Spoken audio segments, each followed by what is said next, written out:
اعوذ باللہ من الشیطان الرجیم بسم اللہ الرحمن الرحیم۔ السلام علیکم۔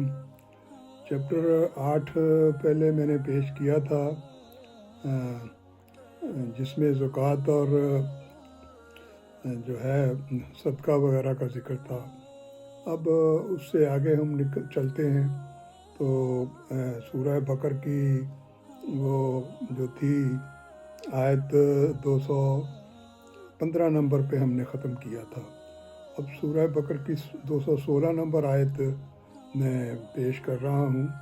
تم پر جہاد فرض کیا گیا، گو وہ تمہیں دشوار معلوم ہو، لیکن تم کسی چیز کو بری جانو، دراصل وہی تمہارے لیے بھلی ہو، اور یہ بھی ممکن ہے کہ تم کسی چیز کو اچھی سمجھو حالانکہ وہ تمہارے لیے بری ہو۔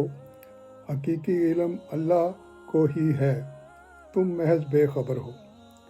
تو اس آیت میں جہاد کا ذکر کیا گیا ہے۔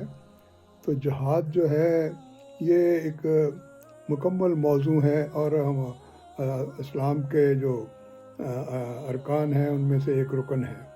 تو اس پر ہم انشاءاللہ پھر تفصیلی جو ہے وہ میں پیش کروں گا اپنا بیان جو ہے۔ تو اس کو ایسے چھوڑتے ہوئے آگے نکلتے ہیں۔ تو 218 نمبر آیت ہے، البتہ ایمان لانے والے، ہجرت کرنے والے، اللہ کی راہ میں جہاد کرنے والے ہیں، رحمت الہی کے امیدوار ہیں۔ اللہ تعالیٰ بہت بخشنے والا، بہت مہربانی کرنے والا ہے۔ تو اب اس کے بعد جو آج کا موضوع ہے وہ شراب اور جوئے کے متعلق آگے آیت آتی ہے، سورہ البقر کی 219 نمبر۔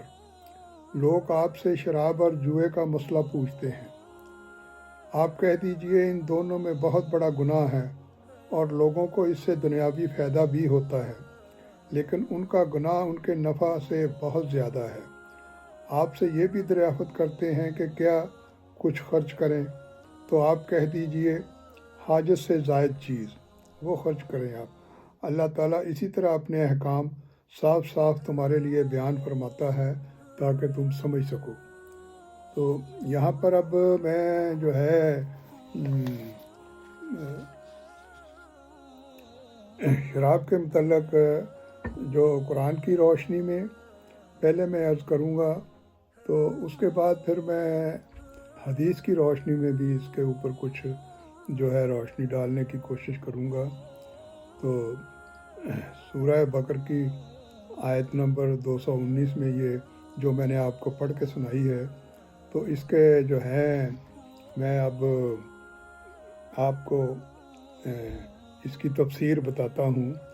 شروع میں اللہ تعالیٰ نے ایک لطیف اشارہ دیا کہ نشہ لانے والی شراب اچھی چیز نہیں ہے۔ تو اس کی تفسیر کچھ اس طرح سے ہے، چونکہ اہل عرب صدیوں سے شراب کے عادی تھے، اس لیے اللہ تعالیٰ نے اس کی حرمت کا اعلان میں تجریز سے کام لیا۔ تو سورہ نساء کی 43 نمبر آیت میں اللہ تعالیٰ فرماتا ہے، اے ایمان والو، جب تم نشہ کی حالت میں ہو تو اس وقت تک نماز کے قریب بھی نہ جانا جب تک تم جو کچھ کہہ رہے ہو اسے سمجھنے لگو۔ تو یہ ابھی شراب کو مکمل پابندی کا ابھی تک حکم نہیں آیا تھا، لیکن آہستہ آہستہ یہ بات اس طرف جا رہی ہے۔ تو اس کی تفسیر اس طرح ہے، یہ اس وقت کی بات ہے جب شراب کی حرمت کا حکم نہیں آیا تھا، لیکن اس آیت کے ذریعے یہ اشارہ دے دیا گیا تھا کہ شراب اچھی چیز نہیں ہے، کیونکہ اس کے پینے کی حالت میں نماز پڑھنے سے روکا گیا ہے، لہٰذا کسی وقت بھی اس کو بالکل حرام ہی کہا جا سکتا ہے۔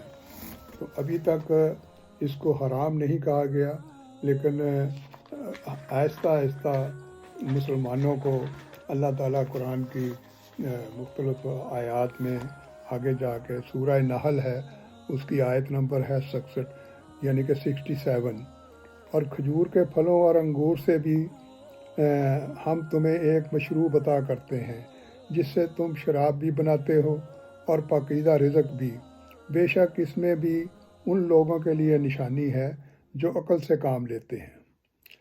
تو پھر اس کی تفسیر یہ ہے کہ یہ صورت مکی ہے، جب یہ نازل ہوئی اس وقت تک شراب حرام نہیں ہوئی تھی، لہٰذا اس آیت میں شراب پاکیزہ رزق کے مقابلہ میں ذکر فرما کر ایک لطیف اشارہ اس طرف کر دیا گیا تھا کہ شراب پاکیزہ رزق نہیں ہے۔ تو پھر سورہ المائدہ آیت نمبر 90 اور 91، تو اس میں اللہ تعالیٰ فرماتے ہیں، اے ایمان والو شراب، یہ 90 نمبر آیت ہے، اے ایمان والو شراب، جوا، بتوں کے تھان اور جوئے کے تیر، یہ سب ناپاک شیطانی کام ہیں، لہٰذا ان سے بچو تاکہ تمہیں فلاح حاصل ہو۔ تو 91 نمبر آیت ہے سورہ المائدہ کی، شیطان تو یہی چاہتا ہے کہ شراب اور جوئے کے ذریعے تمہارے درمیان دشمنی اور بغض کے بیج ڈال دے اور تمہیں اللہ کی یاد اور نماز سے روک دے۔ اب بتاؤ کیا تم ان چیزوں سے باز آ جاؤ گے؟ تو اللہ تعالیٰ انسانوں کو یہ بات اب سمجھانے کی کوشش آہستہ آہستہ کر رہے ہیں، مختلف جو ہیں۔ اب میں اس کی تفسیر اس طرح سے ہے کہ بتوں کے تھان سے مراد وہ قربان گاہ ہے جو بتوں کے سامنے بنا دی جاتی تھی، اور لوگ بتوں کے نام پر وہاں جانور وغیرہ قربان کیا کرتے تھے۔ جاہلیت کے زمانے کی بات ہے یہ۔ تو پھر سورہ المائدہ آیت نمبر 90 اور 91 میں شراب کو ناپاک اور شیطانی عمل قرار دے کر اس سے مکمل پرہیز کرنے کا صاف صاف حکم دے دیا گیا ہے۔ یہاں آ کے شراب بالکل حرام قرار دی گئی ہے اس میں آ کے۔ تو آہستہ آہستہ آ کے تو اب شراب اور جوئے کا ذکر احادیث کی روشنی میں پیش کر رہا ہوں۔ تو مسلم کی حدیث نمبر 4047، ابو داؤد کی 3490 اور 91، ابن ماجہ کی 3382 اور بخاری شریف کی 443 نمبر۔ مسجد میں شراب کی سوداگری کو حرام جو قرار دیا گیا شروع میں حضرت عائشہ سے کہ جب سود کے باب میں سورہ البقر کی آیتیں اتریں تو حضرت صلی اللہ علیہ وسلم مسجد میں برآمد ہوئے، ان آیتوں کو لوگوں کو سنایا، پھر فرمایا کہ شراب کی سوداگری حرام ہے، سوداگری سے منع کیا گیا ہے ابھی۔ پھر مسلم کی حدیث ہے 5131، ابو داؤد کی 3673 اور بخاری کی 2300۔ انس رضی اللہ عنہ جو صحابی تھے، انہوں نے کہا، میں ابو طلحہ کے مکان میں لوگوں کا ساقی تھا، شراب پلا رہا تھا، ان دنوں کھجور ہی کی شراب پیا کرتے تھے۔ پھر حضرت صلی اللہ علیہ وسلم نے ایک شخص کو یہ منادی کرنے کا حکم دیا، سن لو شراب حرام ہو گئی ہے۔ انس علیہ السلام نے کہا، یہ منادی سن کر ابو طلحہ، یہ بھی ایک بہت بڑے صحابی اسلام کی تاریخ میں گزرے ہیں، ابو طلحہ نے مجھ سے کہا کہ باہر نکل اور یہ شراب بہا دے۔ میں نکلا اور میں نے اس کو بہا دیا، وہ مدینہ کی گلیوں میں بہتی گئی، یہاں تک کہ لوگوں نے پھر یہ سوال کیا کہ ان مسلمانوں کا کیا ہونا ہے جن کے پیٹوں میں شراب تھی اور وہ شہید ہوئے۔ تب اللہ نے سورہ المائدہ کی یہ آیت اتاری، ایمان والوں پر اور جنہوں نے نیک کام کیے کچھ گناہ نہیں، اس کا جو وہ کھا پی چکے وہ گزر چکا، آئندہ سے اس کو حرام قرار دے دیا ہے۔ تو مسلم کی 5222 اور نسائی کی 5687 اور بخاری کی 536 نمبر حدیث ہے، عبداللہ بن عمر سے کہ حضرت صلی اللہ علیہ وسلم نے فرمایا، جو شخص دنیا میں شراب پیے پھر توبہ نہ کرے تو وہ آخرت میں بہشت کی شراب سے محروم رہے گا۔ یہ بھی اس وقت کی حدیث ہے جب تک کہ شراب حرام نہیں قرار دی گئی تھی۔ تو اس کے بعد پھر بخاری شریف کی 537 اور راجعہ کی 3394، ابو ہریرہ سے روایت ہے، حضرت صلی اللہ علیہ وسلم کے پاس بیت المقدس میں شب معراج میں 2 گلاس لائے گئے، ایک میں دودھ تھا اور ایک میں شراب۔ آپ صلی اللہ علیہ وسلم نے ان دونوں کو دیکھا، پھر دودھ کا گلاس لے لیا۔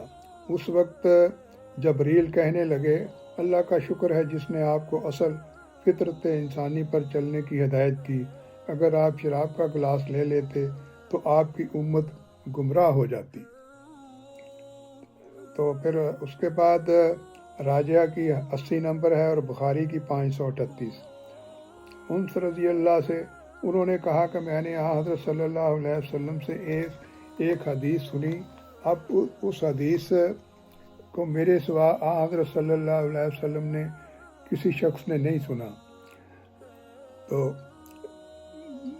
یہ آپ نے فرمایا قیامت کی نشانیوں میں یہ بھی ہے جہالت کا پھیل جانا، دین کا علم کم ہو جانا، اور زنا کھلم کھلا ہونا، شراب کا اعلانیہ جو ہے پیا جانا، مردوں کی کئی عورتوں کی کثرت، یہاں تک کہ 50 عورتوں کا خبر گیران ایک مرد رہے گا۔ یہ قیامت کی نشانی ہے، حضور علیہ السلام بتا رہے ہیں، جو کہ اب عام دیکھنے میں آ رہی ہیں یہ ساری چیزیں۔ تو سمجھیں کہ قیامت اب پتہ نہیں کب آ جائے گی، کیونکہ یہ ساری چیزیں تو اب ہو رہی ہیں، ہر جگہ ہو رہی ہیں، کسی جگہ بھی کوئی جگہ ایسی نہیں ہے جہاں پر یہ چیزیں نہیں ہو رہی۔ تو مسلم کی 208 نمبر اور بخاری کی 539 نمبر۔ ابو ہریرہ سے نے کہا، حضرت صلی اللہ علیہ وسلم نے فرمایا، جب کوئی زنا کرے تو عین زنا کرتے وقت وہ مومن نہیں ہوتا، اسی طرح جب کوئی شراب پیتا ہے تو عین شراب پیتے وقت وہ مومن نہیں ہوتا، اسی طرح جب وہ چوری کرتا ہے تو اس وقت وہ مومن نہیں ہوتا۔ تو ابو داؤد 4039 نمبر حدیث ہے۔ ابو مالک جو کہ صحابی تھے سے انہوں نے کہا، محمد صلی اللہ علیہ وسلم سے سنا، آپ صلی اللہ علیہ وسلم فرماتے تھے، میری امت میں ایسے لوگ پیدا ہوں گے جو زنا اور حریر اور شراب اور باجوں کو بجانے کو درست کر لیں گے، اور ایسا ہوگا چند لوگ ایک پہاڑ کے بازو پر اتریں گے، شام کو ان کا چرواہا ان کے جانور لے کر ان کے پاس آئے گا، اس سے کہیں گے، اوہ فقیر کل آئیو، لیکن وہ کل تک بچتے کہاں ہیں؟ رات کو اللہ ان پر پہاڑ گرا کر ان کا کام تمام کر دے گا، اور ان میں سے کچھ لوگوں کو جو پہاڑ گرنے سے بچ جائیں گے، اللہ ان کو بندر اور سور بنا دے گا، قیامت تک اسی صورت میں وہ رہیں گے۔ تو یہ جو ہے میں نے احادیث بیان کی ہیں، چند ایک جو ہیں، ویسے تو بے شمار احادیث ہیں، لیکن پھر پروگرام لمبا ہو جاتا ہے، تو اس لیے اب اس سورہ بقر کی ان آیات میں آ کر اور پھر آگے المائدہ کی، اور شراب کو بالکل حرام قرار دے دیا ہے، اور یہی مسلمانوں کے لیے خاص طور پر یہ ایک سبق ہے سارا۔ تو میں جو ہے ایک پروگرام میں نے نماز پر کیا تھا کہ نماز جو ہے اس کا ترجمہ، اس کا لفظ بلفظ بھی بیان کیا تھا، تو ان کو ذرا پڑھ کے ذہن میں رکھ کے روزانہ نماز جو ہے 5 وقت کی پڑھنی ہمارے لیے ضروری ہے۔ یہ اس کی جو ہے پوچھ ہوگی قیامت کے دن، تو اس لیے نماز پر توجہ دینا ہمارے لیے بہت ضروری ہے۔ اور میں جو ہے اس کے بعد جو ہے میں آپ کو تو 2-4 اور ہیں جو آیتیں اس میں وہ میں پیش کرنا چاہتا ہوں۔